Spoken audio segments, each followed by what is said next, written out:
Doggie Director. I'm Stephen Ritt. Thanks for joining us today. Every week I'm going to try to give you useful training tips about behavioral problems, training basic commands, everything in dogs. So I hope you'll join us every week here and hopefully you'll learn something. You can share it with your friends. And let's get started. Today's topic is getting a new dog and you already have a dog. So it's about getting the right dog that'll get along with your dog that's already established there in your household. I chose this week because it's a problem I deal with quite often. People get a new dog, and the old dog doesn't accept it, or the new dog, gets aggressive. They get into fights. They're not getting along. They're maybe just walking on eggshells, in your own house together. So I want to tell you how important it is to start with the right dog. If you already have a dog and you want to get another dog, you want to start with a dog where it's going to most likely work out between the two. Generally, you want to get opposites, meaning opposite sex, difference in age. You don't want equal age, equal sex, equal temperaments. Realize that with wolves, a pack works efficiently based on individual personality characteristics. There's a pecking order. So you don't have power struggles where they're fighting each other to get a higher rank in the pack. So you want to start with a more dominant dog, then you would get a more beta, submissive type dog. You don't want two males approximately the same age. This has been a problem, even people getting two puppies of the same litter, the same sex. And it's a constant pecking order struggle for the hierarchy to be the pack leader. So remember, start with a dog it's always best to start with puppies or younger playful dogs to introduce into your house. Hopefully, the dog you bring in doesn't know about dog fighting. They've never been attacked, so they don't know that dogs can even be aggressive.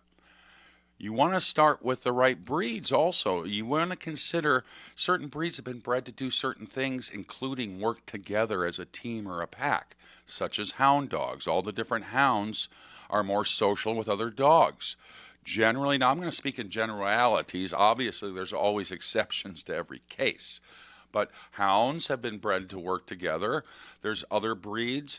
Argentina dogos have been bred to work in packs. And then you have some breeds that are just known to be more social. Sled dogs have been bred to work together in packs, such as huskies. So these breeds tend to more naturally get along with other dogs. It's always best, like I said, to bring in a younger dog with your older dog. You don't want to have an older dog that's his property, his territory. Now you're bringing in another dog approximately the same age and same sex. So you get where I'm going with this?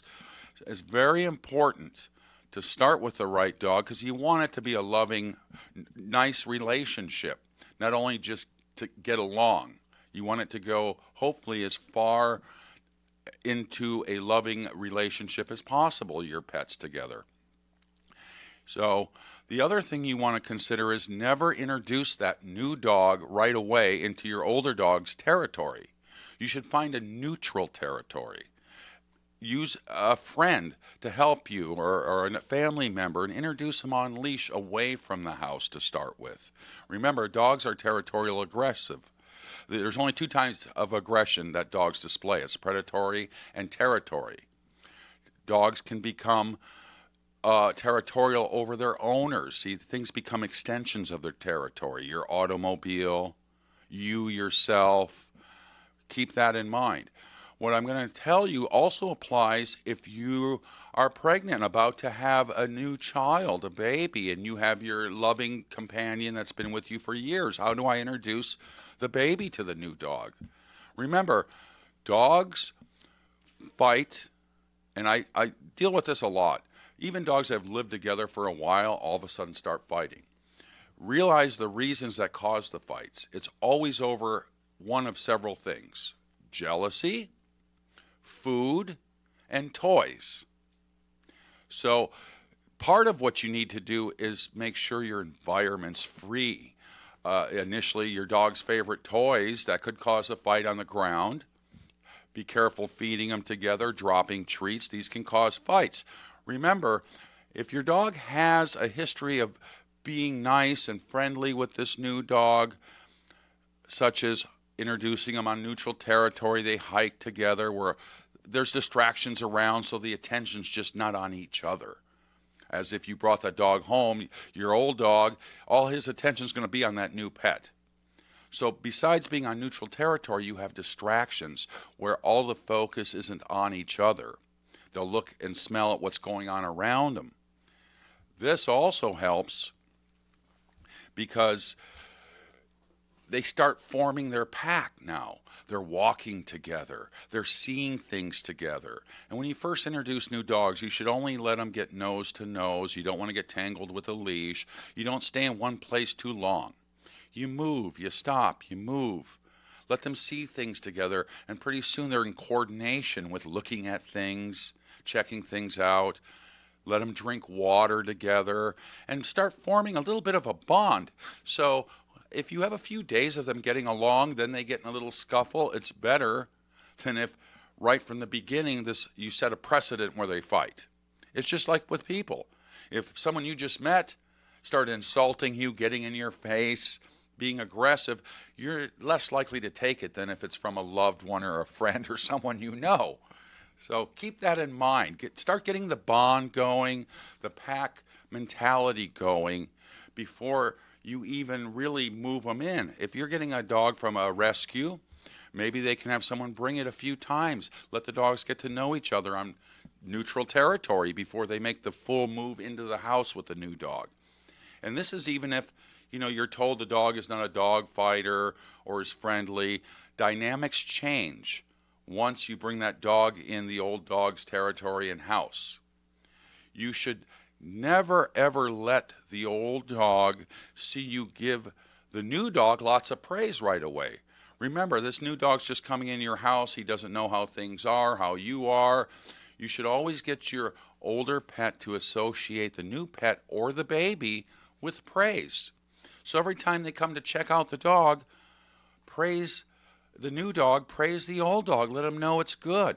Same thing with the baby. People start saying, shoo the dog away, get away, That starts making hard feelings. That starts the jealousy right there. So include the old dog with the new dog, with the baby. Get them to associate the new dog or the baby as a positive thing. And your old dog gets more praise, maybe even treats, where he's really associating this new entity in the family as something good and positive. Remember, so keep up your old dog's toys. Don't feed them together right away. And it's the same as a baby. Don't let the baby crawl by the dog food. Don't let the baby crawl by the toy, because your dog could get protective of the toys. We'll be right back. I'm taking calls and questions, so you can find us on Facebook at the Doggie Director or call us at 661-298-5487. That's 661-298-5487. Don't go away. We'll be right back. Little Eye Leaders is the newest preschool in the Santa Clarita Valley. At Little Eye Leaders, our outstanding teachers lead with intellect, perspective, and heart. That means our programs provide a warm, nurturing atmosphere to meet the unique needs of each child. We believe that play is a powerful form of learning for young children. That's why our kids have every opportunity to learn through the magic and excitement of play. Parents, schedule a tour today by calling 303-0400 or online at littleeyeleaders.org. Imagine your home reinvented with a distinctive Clopay garage door. With so many beautiful styles to choose from, Brooks Garage Doors and Painting rejuvenate your home's appearance by creating a dramatic entrance that makes a bold statement. Designed and made in the USA, try the Clopay Door Imagination System online and upload a picture of your home. Explore the possibilities at imagine.clopay.com. Let Brooks Garage Doors and Painting help you choose a quality, American-made Clopay garage door that complements your home. For a free in-home consultation, Call 274-4297. There's a very good reason Gilbertson and LaCourneau have been voted Santa Clarita's #1 orthodontist for 8 years in a row. There's a lot of orthodontists in our community and a lot of really great doctors. Dr. Megan LaCourneau. Artistically, I like nice big smiles. Those are the smiles that wow people. So in all my treatment planning, I don't do a one-size-fits-all. I look at the patient's facial structure and I match their smile to their facial structure. Dr. Megan LaCourneau of Gilbertson and LaCourneau. Embrace your smile. EmbraceYourSmile.com. It isn't often when we see a company launch in Santa Clarita and become an international sensation. In 2010, Jen Gerard founded Whitening Lightning in her Valencia kitchen. Now it's a booming international sensation. Leading actresses and international models have switched to Whitening Lightning to avoid the mess, hassle, and sensitivity of other products. Whitening Lightning's simple Dial-A-Smile kit will dramatically turn your teeth whiter in just 20 minutes. Rediscover how white your teeth can look. Visit whiteninglightning.com. whiteninglightning.com.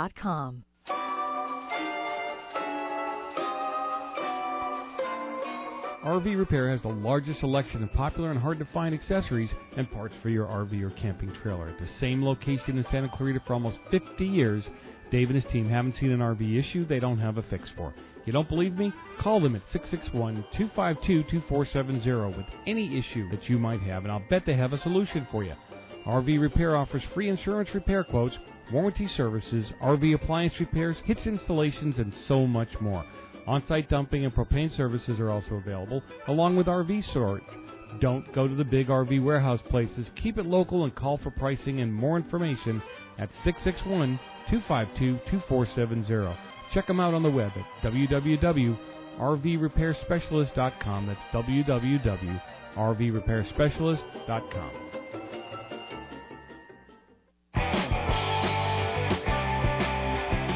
Welcome back to the Doggie Director with Canine Master Stephen Ritt. Stephen is well known for training animals you see in many movies and sitcoms. Stephen is the creator of the Ritt Way, a training method that works by applying loving and time-tested techniques for a more enjoyable training experience. Lines are open. You can call Stephen at 661-298-5487. That's 661-298-5487. You can listen live online at hometownstation.com. And now, Stephen Ritt, your dog's best friend.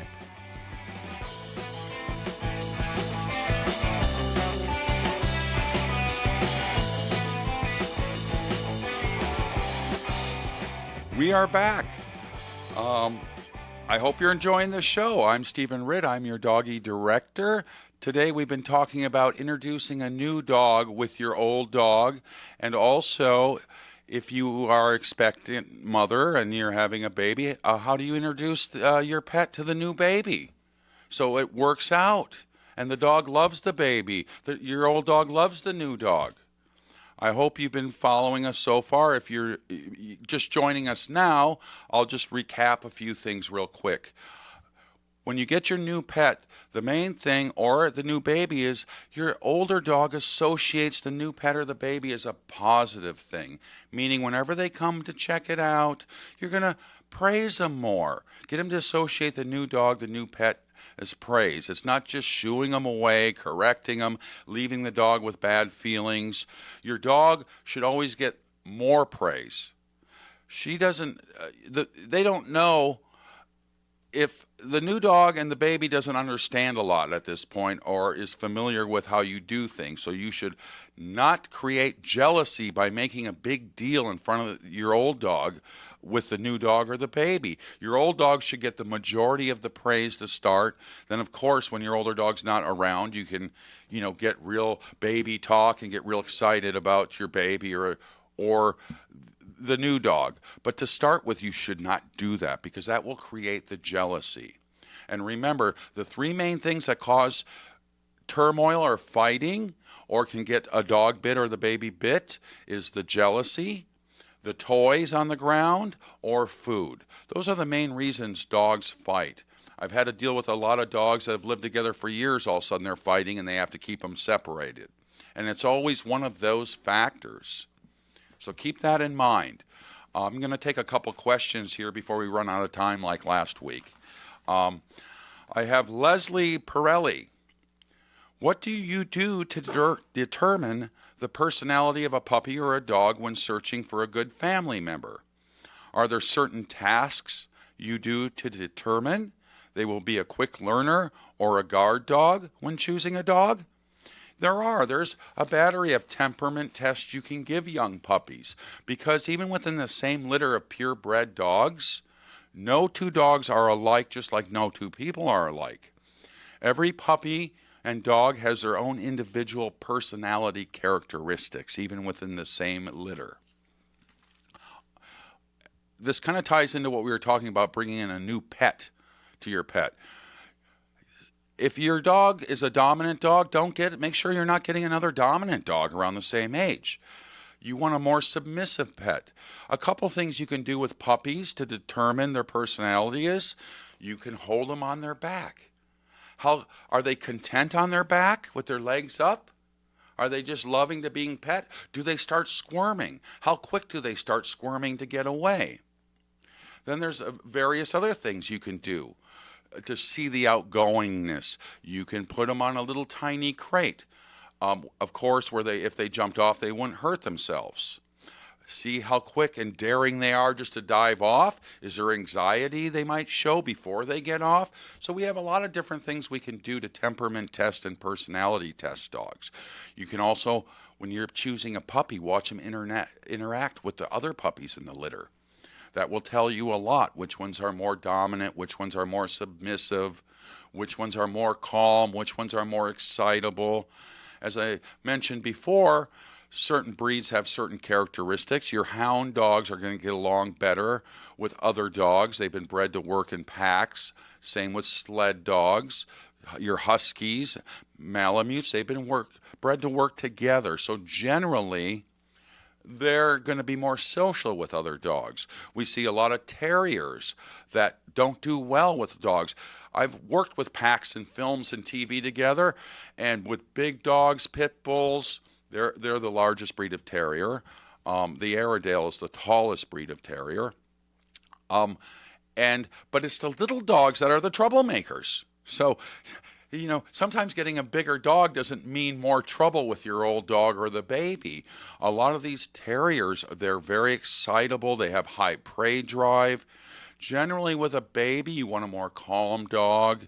You don't want to get them too excited around the baby, and always keep it calm if they are excitable around the baby, where they start falling into a pattern of, okay, now I kind of change my behavior around the baby. Everything's calm. You're not getting them too excited. Same when you bring in the new dog into your house. Don't do things to hop them up until they get to know each other more. Don't start whipping out the toys. Don't start frantically petting them. That's just going to create the fight, possibly. Be careful, too. The other times dogs will get aggressive and redirect their aggression and be careful with the new dogs together in the yard. Barriers build frustration. Sometimes if they see something that gets them excited on the other side of a fence or other dogs, and they're both barking at it or excited at a particular object or dog or people, that's when they can redirect and get aggressive also. So don't put them in the situation such as that until they've formed a bond. They feel like they're a part of a team and a pack together. Remember, it really makes a difference, the precedent in the beginning. That's why I said go to a neutral territory, introduce them there so you're starting off right. So they have a history of walking together, getting to know each other's body language. Then they can start living together easily.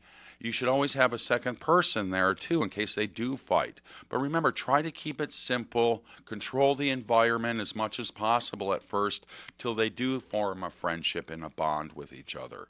And that'll help you. The rest of her question, are there certain tasks you do to determine which ones will be quick learners or a guard dog when choosing a dog? Sure, you can even see which ones play tug-of-war if you're looking for a dog, for a protection dog, which ones like to bite harder, which ones shake up a little towel. These are the characteristics you look for in a protection dog. If you're really serious about a protection dog, you want what they call drive and prey instinct. And of course, you have a lot of dogs that are breeds that are bred for this. A lot of them have become more show type dogs, or through just bad breeding, they don't have some of these characteristics. I've done a lot of protection training, and in fact, 75% of the American bred Doberman pinchers, you can't teach them to bite and hold. It's just not in them anymore because they've been misbred, not bred as working dogs, bred as show dogs. You can get them to lunge and snarl and snap and bark and be more of that type of watchdog, but as far as a full-blown protection dog, it's just not in their nature. So you'll see a huge difference in German breeding compared to American breeding with some of these specific breeds, because they're still used as working dogs there, and they're titled to prove they still have it in them genetically, what they were bred to originally do. So it's really good to assess a puppy before you bring it in. So many people pick the wrong dog for their individual lifestyles or personalities. You know, if you're active, jogging a lot, you're working out, you're on the go, you like taking your dog with you, you might want a more excitable dog, a dog that loves to play more. Remember, dogs need mental stimulation more than they need physical exercise. They get bored. They've been bred for specific purposes. They've been bred to work close to man. They love learning, some breeds more than others. Some breeds, it takes a while to get them into it, but once they learn, training's fun and you can get them to harness their whole being and wanting to learn, they eventually catch up. But certain specific breeds, you know, shepherds, golden retrievers, labs, they already have a natural more willingness to please genetically compared to some breeds that have been bred, for instance, hounds, terriers, to hunt. You know, specifically, their noses are always going, looking for something. So it's really important to start with the right dog. If it's your first dog, that's going to fit in with your lifestyle. And even more importantly, if you already have a dog and you're considering getting another one and you want peace and harmony in your house, it's very important to start with the right dog, besides doing the right things, getting them to get along together. We are on our way out. I hope I answered your question, Leslie. And I thank you all for joining us today. I hope you got some information that will help you or your friends you can pass along. Maybe it'll help you down the line. Later on, you can savor it and store it for later. Remember, when working with your dog, always use patience and kindness. Never, ever hit your dog. I'm here every week. Join us again. Thank you for joining us today. Come back and see us at KHTS Hometown Station. And we will see you next Saturday, same time, same place.